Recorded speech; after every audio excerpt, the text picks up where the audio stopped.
예, 커피브레이크 성경 발굴 학습 통해서 우리 성도님들의 그 말씀에 대한 그 기쁨이 많이 쌓였고, 또 말씀에 대한 그 지식도 굉장히 많이 쌓였습니다.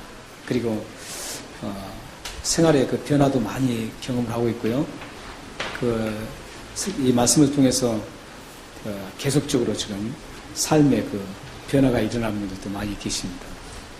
이전까지는 성경에 대해서 별로 흥미가 없었고, 성경에 나에게 어떤 영적인 유익을 주는지 그런 부분에서 잘 몰랐지만, 커피브레이크를 시작하면서부터 몇 년이 흘리니까 이제 그런 열매들이, 정말 이 말씀이 우리 영혼을 윤택하게 만들고 이 영혼을 살리는 그런 생명의 말씀이라는 것을 이제 하나하나 깨닫게 되고, 또한 그런 경험들이, 그런 삶의 변화들이 많이 일어납니다. 그래서 한 번도 성경을 집에 가서 읽어보지 않는 분이 지금은 성경을 손에 끼고 있을 만큼 계속 성경을 붙잡고 계신 분들이 한 분, 두 분 늘어나고 있습니다. 여러분들이 커피브레이크를 통해서 앞으로 정말 하나님 말씀의 그 은혜를 누리는 여러분들이길 바랍니다. 이 커피브레이크 성경 발견학습은 그 4가지 질문으로 이루어지죠. 4가지 질문을 하면서 우리가 함께 재밌게, 기쁘게, 즐겁게 나누는데 이 4가지 질문이 단순한 질문같이 생각하지만 실질적으로 그렇지 않습니다. 이 4가지 질문에는 우리의 영혼, 우리의 신앙을 세우는 대단한 그 질문들입니다. 제일 처음에 이제 도입 질문이 있어요. 도입 질문은 어떤 의미냐면은 우리의 그 닫힌 마음을 활짝 열고 함께 말씀의 교제장으로 이끌어가는 그 목적을 가지고 이 도입 질문이 시작됩니다. 그리고 이 관찰 질문을 하는데, 그 관찰 질문은 성경의 지식을 쌓는 질문입니다. 이 관찰 질문을 계속 여러분들이 많이 하면서 따라오면 이 성경의 지식을 무척 많이 쌓고 축적할 수가 있습니다. 그래서 이 관찰 질문이 참 좋은 질문입니다. 이 관찰 질문을 통해서 여러분의 성경 지식이 하나하나 차곡차곡 쌓여가고 있습니다. 그리고 관찰 질문이 끝난 다음에 이제 해석 질문을 하게 됩니다. 해석 질문이 가는데, 해석 질문은 이 쌓은 그 지식으로 받아들였던 것들이 머리에만 머물지 않고 가슴으로 내려오게 하는 작업입니다. 그래서 그 말씀이 내 가슴 속에 뜨겁게 반응할 수 있도록 만들어진 질문이 이 해석 질문입니다. 해석 질문이 끝나고 나서 이제 마지막에 적용 질문을 하게 되죠. 이 적용 질문은 어떤 질문이냐면, 머릿속으로 우리가 수납했던 그 하나님의 지식적인 말씀, 그 말씀이 이제 내 마음까지 와서 마음으로 뜨겁게 반응하게 하고, 그리고 그 반응했던 말씀이 그대로 쌓아두는 게 아니라 그 말씀이 삶 속에 그대로 녹아내리는 그런 말씀으로 가는 그런 질문이 이 적용 질문입니다. 그래서 이 커피브레이크에는 지, 정, 의, 이 3가지 질문, 3가지가 다 일으키는 그런 질문들입니다. 그렇기 때문에 여러분들이 커피브레이크를 하다 보면 자연스럽게 성경 지식이 쌓이고, 그 성경을 받아들이면서 자연스럽게 마음에 감동이 오고 감격이 오게 되어 있습니다.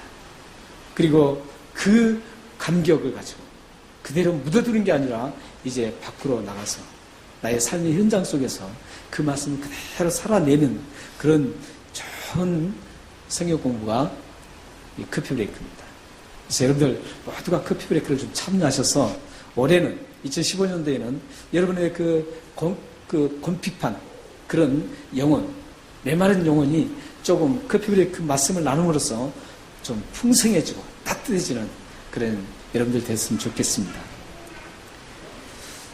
그래서 이 커피브레이크 질문들은 우리 그리스도인으로 아주 인격적인 그리스도인으로 세워주는 작업을 하고 있습니다. 인격적으로 세워주는 그리스도인이 되려면 이 지적인 부분이 있어야 되고, 이 마음에 그 정적인 감격과 감동이 있어야 됩니다. 그리고 그 말씀이 나의 삶 속에서 진행될 수 있도록, 실질적으로 실천해 나갈 수 있도록 의지가 작동되어야 됩니다. 그래서 이 지정의가 잘 조화를 이루어지는 크리스천을 인격적인 크리스천, 내추럴 크리스천이라고 합니다. 성숙한 크리스천이라고 합니다. 그래서 여러분들이 성숙한 크리스천이 되려면은 이 세 가지가 잘 어울려져야 됩니다. 그래서 정말 저분이 참 성숙한 크리스천이다.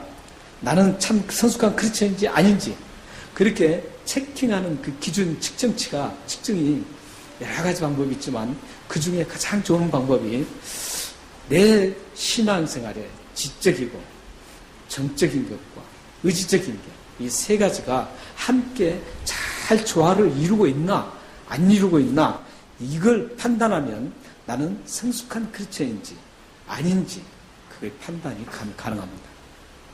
또 저분이 성숙한 크리스천인지 아닌지 생각해 볼 수 있습니다. 그래서 여러분들이 이 지적인 정적인 부분, 이 정적인 마음 쪽이죠. 그리고 의지적인 이 세 가지를 잘 컨트롤 하시면서 신앙생활 하셔야 돼요. 이를테면 이런 경우가 있죠. 어떤 분은 굉장히 성경 지식이 대단해요. 성경 모르는 게 없을 만큼 아주 해박한 성경 지식을 가지고 있어요. 그런데 그분은 그런 해박한 성경 지식을 가지고 있지만 그분의 삶을 가만히 들여다보면 그 많이 알고 있는 성경 지식이 쓰레기 같아요. 그 많은 성경 말씀이 그 삶에 하나도 적용이 안 돼요. 그 성경 말씀이 그 삶을 지배하지를 못하는 거예요. 사랑하라고 했던 것, 어떻게 사랑해야 될지 다 성경은 알아요. 그렇지만 그 삶 속에서는 사랑이 없어요. 궁핍한 자를 보면 성경 말씀이 도라는 것, 도라는 그 말씀은 여러 군데서 잘 알아요. 도우면 어떻게 된다는 것도 알아요. 그런 성경 지식을 가지고 있어요. 그렇지만 그 사람은 삶을 보면은 돕는 일에 아주 인색합니다. 이런 분은 성숙한 크리스천일까요? 성숙한 크리스천이 될 수가 없죠. 또한 어떤 분은 이런 분이 있어요. 말씀을 듣거나 기도를 하면 막 감동을 받아요. 그걸 감격을 해요. 와, 오늘 정말 말씀에 너무 은혜를 받았다고. 말씀을 보면서 너무 은혜를 받고 또 막 눈물까지 흘릴 수도 있어요. 기도하면서 막 펑펑 울어요. 그런데 그분은 신앙 지식을 보면 성경을 이렇게 보면 성경에 아는 게 별로 없습니다. 성경에 아는 게 별로 없고 그래서인지 자꾸 신비스러운 신비주의 형태 그리고 이단들과 같은 그런 신앙 형태를 가진 분들이 많이 있습니다. 이런 분들도 아무리 마음이 뜨겁고 감정이 감격해도 하나님 은혜가 너무 벅차다고 그렇게 했어도 그분은 성경 지식이 바르게 세워졌지 않기 때문에 그분은 좋은 신앙인이 될 수가 없습니다. 또 어떤 분은 이런 분도 있죠. 남을 참 잘 도와줘요. 그리고 잘 퍼줘요. 그런데 이분들을 보면은 그렇게 막 퍼주고 정답게 지내다가도 한 번 자기하고 뒤틀리면 아주 매몰차게 뒤돌아보지 않는 그런 아주 냉엄한 분들이 있습니다. 아주 감정이 없어요. 마음에 따뜻함이 없습니다. 도와주고 그럴 때 마음이 굉장히 따뜻한 것 같았었는데 막상 자기하고 틀어지면 뒤틀리면 아주 매몰차요. 언제 내가 저 사람과 함께 이렇게 다정하게 지냈었나 이런 거 전혀 느낄 수 없는 그런 아주 냉혹한 사람이 있습니다. 이분도 성숙한 크리스천이 될 수가 없습니다. 성숙한 크리스천이라는 것은 하나님의 지식을 올바른 지식을 잘 갖춰야 되고 그 말씀을 내 마음속에 내 감정으로 그대로 믿음으로 받아들이며 감격할 수 있어야 되고 그 받아들인 말씀을 내 삶의 현장 속에 내 삶의 구석구석에 그 말씀을 그대로 살아내기 위해서 몸부림치면서 살아가는 그런 분이 하나님의 기쁨이 되는 성숙한 신앙의 분들입니다. 그러므로 여러분 자신을 늘 체킹해 보셔야 돼요. 나는 어떤 부분이 지금 부족한가?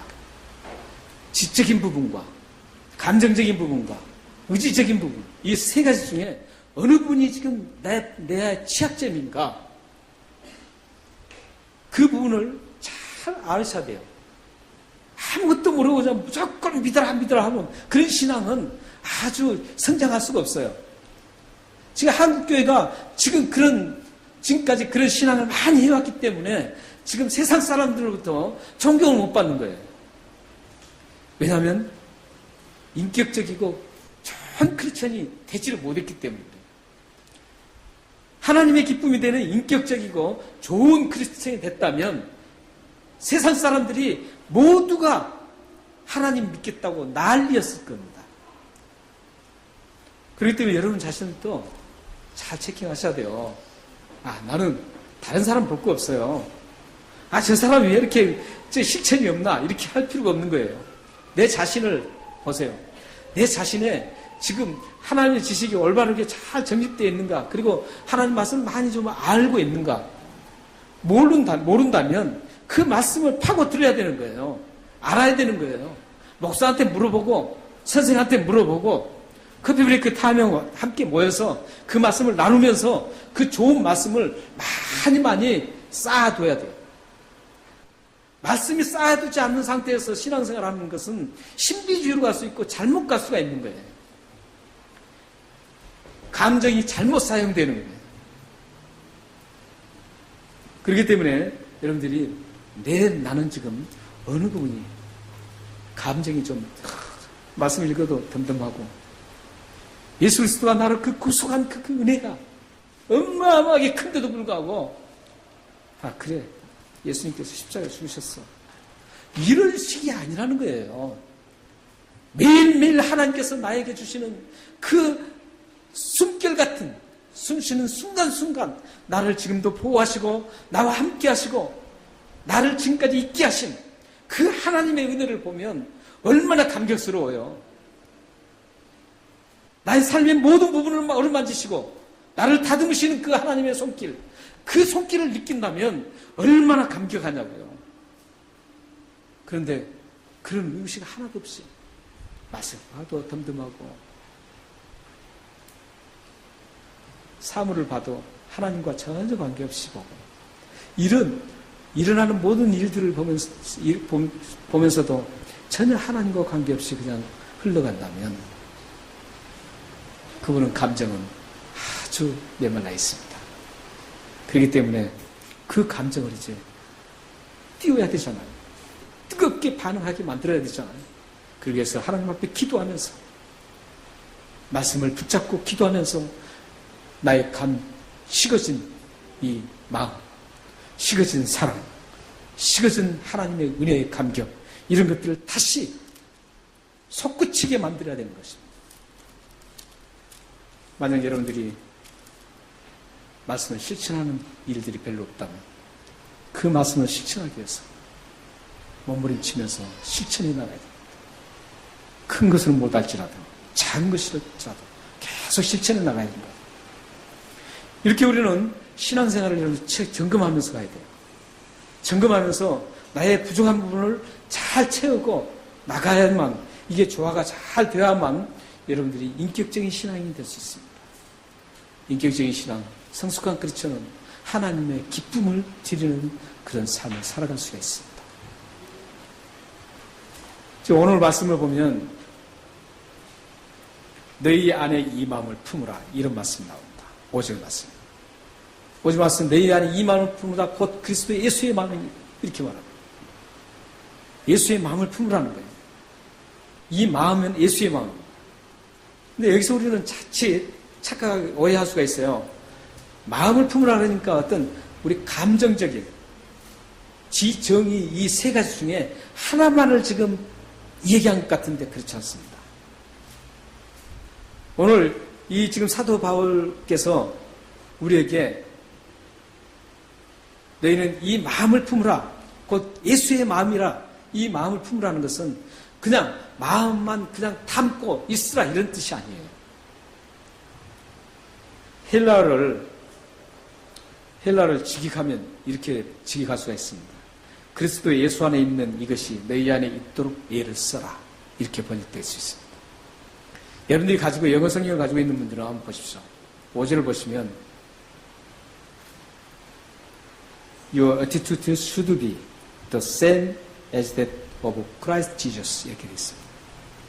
이건 어떻게 해석할 수 있어요? 너희의 태도가 그리스도 예수와 같아야 한다 이런 뜻이에요. 그러니까 마음을 담고 있으라 이런 뜻이 아니에요. 마음으로 그래 나 예수의 마음을 가지고 있어 이게 아니라는 거예요. 이게 아니라 여기 마음을 품으라는 말씀은 마음에 담고 있으라 그런 말씀이 아니라 행동으로 실천하라는 의미가 포함되어 있다는 것. 인격적인 신앙으로 나가기 위해서는 이 마음을 품으라는 겁니다. 그렇기 때문에 여기에는 지금 지적인 것뿐만 아니라 정적인 것, 마음적인 것, 그리고 의지적인 게 다 함께 섞여 있습니다.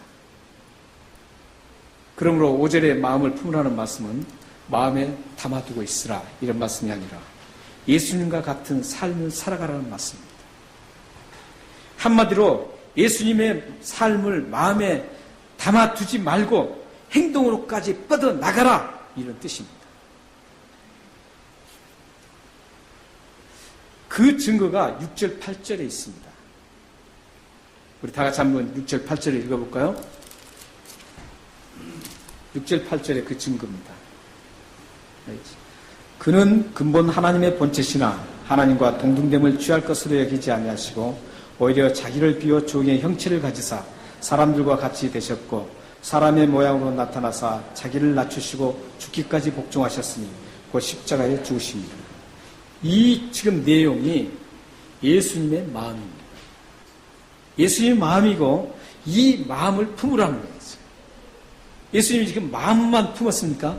아니에요. 예수님은 그 마음에 예수님의 마음은 어떤 마음이었었냐? 그건 지금 6절, 7절, 8절 말씀을 행했다는 것이죠. 그러니까 행함이 없는 믿음은 죽은 믿음이라는 그 말씀처럼 아무리 마음만 품고 있으면 아무 소용없어요.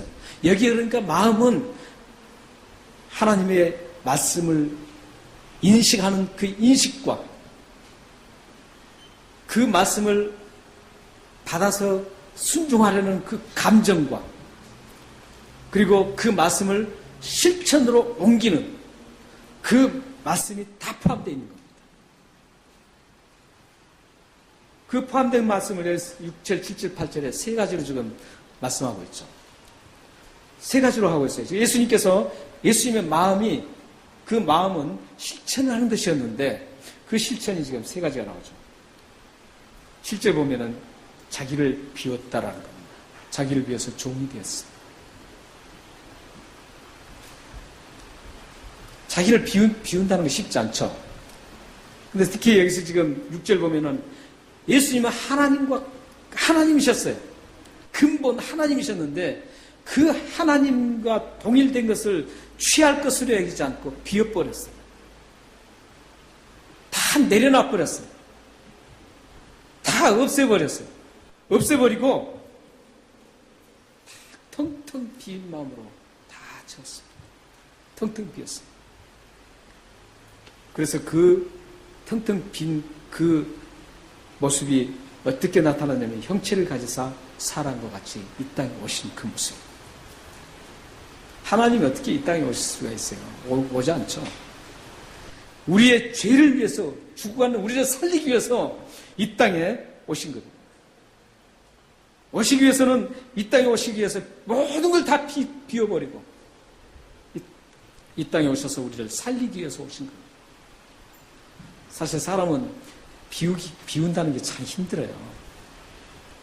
다 채우려고만 하죠. 뭔가 자꾸 채워야 되는 거예요. 여러분 안 그래요? 여러분은 다 그냥 막 비우는 작업을 하시나요? 네, 사람은 다 뭔가 채우고 지고 자꾸 채우려고 합니다. 쓰레기로 막 가득 차도 그래도 또 막 채우려고 그래요. 채울 곳이 없는데도 계속 채우려고 하는 거예요. 이게 우리 인간입니다. 그런데 예수의 마음을 품으라는 것은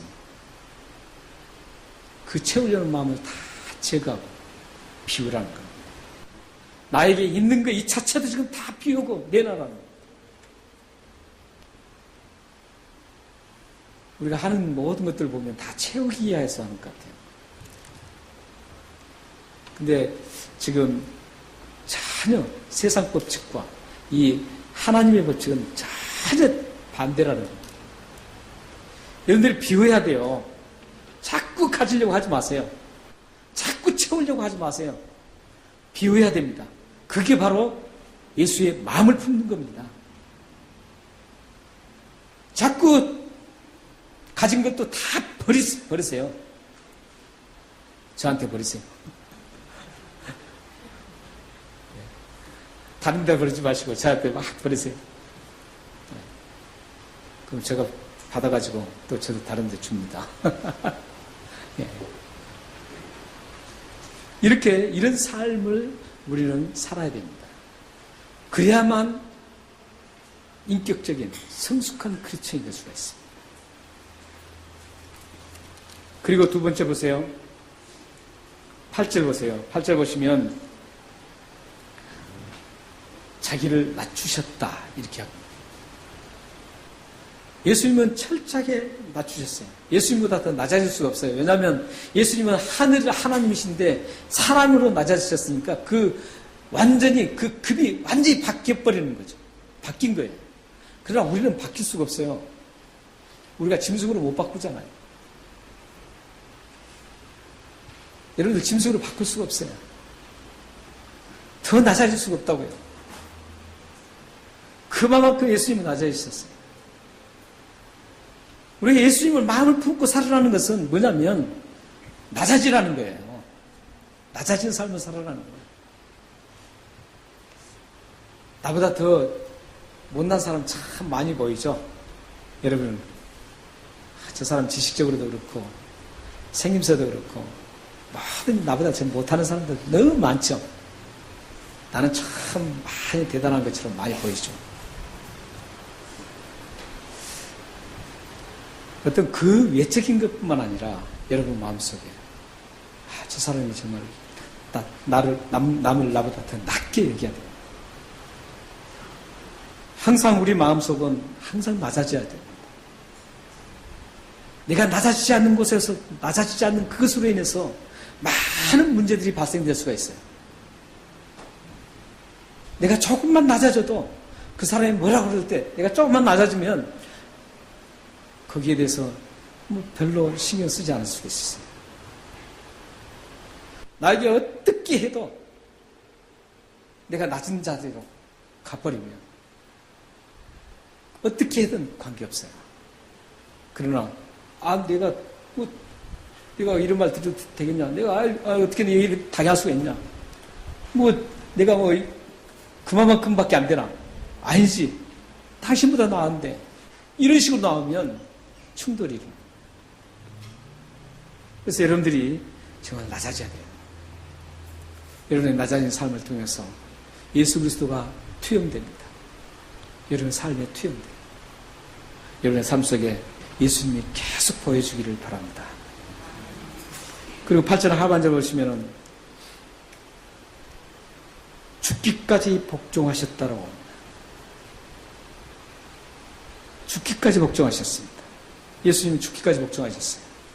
그러니까 우리의 예수의 마음을 품는다는 것은 우리가 삶 속에서 하나님 말씀에 대해서 항상 순종의 삶을 산다는 것이죠. 순종의 삶.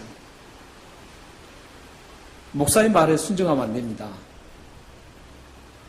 목사의 말에 순종하는 게 아니라 비굴하게 권력자의 말에 순종하는 게 아니라 순수한 하나님 말씀에 순종하셔야 돼요. 그래야지만, 그러기 위해서 여러분들이 말씀을 알아야 되는 거예요. 하나님 말씀에 순종해야 됩니다. 그 말씀이라면 무조건 순종하는 거 좋아요. 예수님은 내 죽기까지 순종하셨어요. 그 죽기까지 순종이 뭡니까? 사건이 십자가 사건입니다. 여러분이 절대 해결할 수 없는 그 죄 문제. 누구도 죄를 짓지 않는 사람이 아무도 없잖아요. 여러분 예배드리고 곧장 나가주시 또 죄 짓기 시작해요. 여러분만 아니라 저도 그래요. 목사님, 저도. 하루에도 엄청나게 셀 수 없을 만큼 우리는 죄를 짓고 살아요. 이 죄를 가지고 있으면 우리는 영원한 생명을 얻을 수가 없어요. 영원한 저주를 받을 수밖에 없습니다. 그런데 예수 그리스도가 우리 이 죄를 용서하시기 위해서 십자가에 죽으셨어요. 십자가에 죽으심으로 인해서 우리 죄가 용서된 거예요. 그 십자가의 죽으심을 믿고 나의 죄를 위해서 십자가에 죽으신 그 보혈의 피를 믿고 나의 죄를 고백하고 자백하면 다 용서해 받습니다. 예수님이 십자가에 죽으신 그 죽으심이 하나님 앞에 복종했기 때문에 여러분의 삶에 항상 말씀에 복종하십시오. 이렇게 예수님의 마음을 품고 살면 하나님께서 어떻게 하시는지를 한번 보겠습니다. 하나님께서 어떻게 하시는지를 9절 11절입니다. 9절 11절도 우리 한번 같이 읽겠습니다. 이러므로 하나님이 그를 지극히 높여 모든 이름 위에 뛰어난 이름을 주사 하늘에 있는 자들과 땅에 있는 자들과 땅 아래에 있는 자들로 모든 무릎을 예수의 이름에 꿇게 하시고 모든 입으로 예수 그리스도 주라 시인하여 하나님 아버지께 영광을 돌리게 하셨느니라. 오늘 이 본문은 신약의 예수 찬가라는 아주 유명한 그 말씀입니다. 예수님을 시적으로 찬미하는 장면입니다. 근데 이 예수님의 마음을 품은 이 마음을 품으라. 예수의 마음이니 했기 때문에 이 말씀이 우리에게도 그대로 적용된다는 거죠. 그래서 예수 그리스도의 마음을 품고 살아가는 자기를 비우고 낮아지고 하나님 말씀에 철저하게 복종하는 그런 삶을 살면 어떤 일이 일어나요? 모든 이름에 뛰어난 이름이 되게 하요. 그리고 또 뭐가 있어요? 무릎을 꿇게 합니다. 그리고 그 주라 모든 사람들이 예수를 주라 신하여 하나님께 영광을 돌리는 삶이 일어납니다. 모든 사람의 이름에 뛰어납니다. 사실 비운다는 게 쉽지 않잖아요. 낮아진다는 것도 쉽지 않고 순종한다는 것도 쉽잖아요. 그 순간에는 어쩌면 내가 바보인가 이럴 수도 있어요. 내가 이 바보짓 하는 거 아닌가 이럴 수도 있어요. 그리고 굉장히 힘들어요. 처참할 수가 있어요. 그런데도 불구하고 그 마음을 품고 그 실천에 나가면 이런 어마어마한 하나님의 은혜가 임할 수 있다는 겁니다. 비참할 수 있고 그 순간에는 바보가 될 수 있고 그 순간에는 속상해 죽을 지경이지만 예수님의 마음을 품고 끝까지 이기고 나가면 하나님께서는 여러분의 가정을 모든 이름에 뛰어나게 해주실 것입니다. 그 순간에는 허무하고 실패자 같지만 끝까지 예수의 마음을 품고 가면 하나님께서는 여러분을 모든 사람이 무릎을 꿇게 할 것입니다. 그리고 여러분의 삶에 하나님의 영광이 위대하게 드러날 것입니다. 사랑하는 성도 여러분, 여러분은 하나님을 끝까지 신뢰하십시오. 하나님은 살아계십니다. 그 하나님은 살아계신 것을 끝까지 신뢰하고 힘들고 낮아진 게 힘들고 비우는 게 힘들고 복종하는 게 힘들지라도 끝까지 부여잡고 간다면 여러분의 삶과 여러분 가정과 여러분의 자녀들의 삶은 하나님께서 책임져 주셔서 이름이 뛰어나게 하실 것이고 또한 모든 사람이 잘못했다라고 복종하게 될 것이며 또한 하나님의 영광을 크게 드러내는 여러분들이 되실 것입니다. 기도하겠습니다.